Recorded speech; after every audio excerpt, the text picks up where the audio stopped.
So.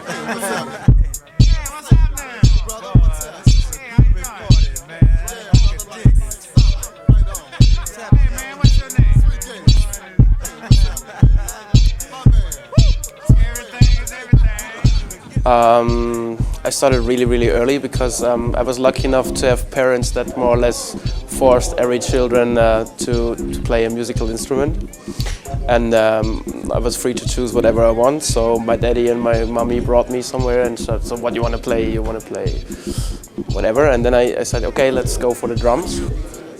So I started playing drums with like 6. And went into a jazz big band from high school as well with like 11 or 10.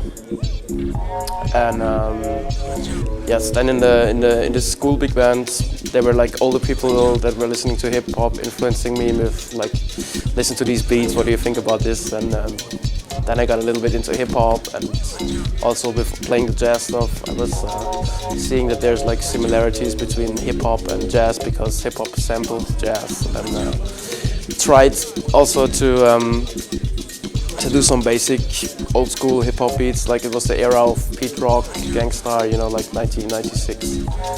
And I bought a really cheap sequencer and started doing beats, yeah, like with 12, something like this, 11. Way too early.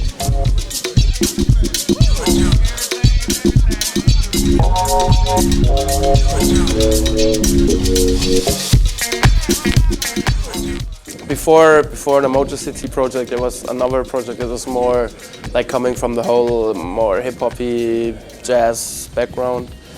And while I was growing up in my teens, I also discovered house, and especially like sample-based house, like DJ Sneak, Moody Man, Pal Joey, like this kind of sort. And so for me, it was always more about like where does the samples come from, or like sample-based music. And the rock cuts is basically a continuation of the hip hop I did before, or the hip hop, trip hop, new jazz, whatever stuff. And I started like 5 years ago with the first one, I think. It came out 3 years later, but it's already 5 years old. And yeah, now I finished the third single, like 1 year ago already or something. But to be honest, I'm not tired of it, but at the same time, there's so much in me that I wanna show to people, not just a rock cuts thing, you know, like there's more electronic influences or whatever. And also for me, I'm getting bored quite fast by a certain thing, so I wanted to move on and show people that I'm not only a one-trick pony, but there's lots more to come. But maybe not necessarily rock cuts 28, you know, so.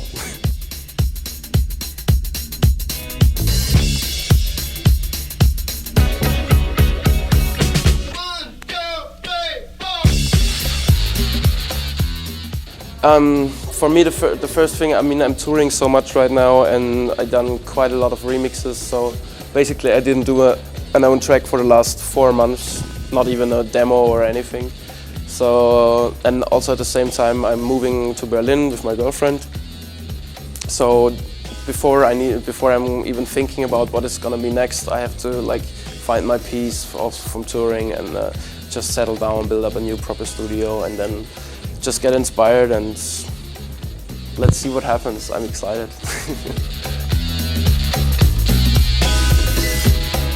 There's so many people. I mean, for me as a jazz guy, a lot of the people that I'd love to see are already dead, so that's not going to happen. Like, for example, my favorite singer might be Leon Thomas. It's like a spiritual jazz guy from the 60s, 70s period. And yeah, that's one thing that is a little sad about me being so young and growing up in the 80s, that all these guys are already like passed away or did some other things. Like, I would have loved to grow up in the 60s and witness jazz, crowd rock and all this crazy stuff, but there's still exciting stuff. I mean, there's lots of really good DJs, but there's still so many people that are still performing now that I'd like to see, like, I don't know, Tony Allen or Carl Craig's live things, or I don't know, for example, I never saw Theo Parrish DJ or so there's still lots of stuff I need to check out.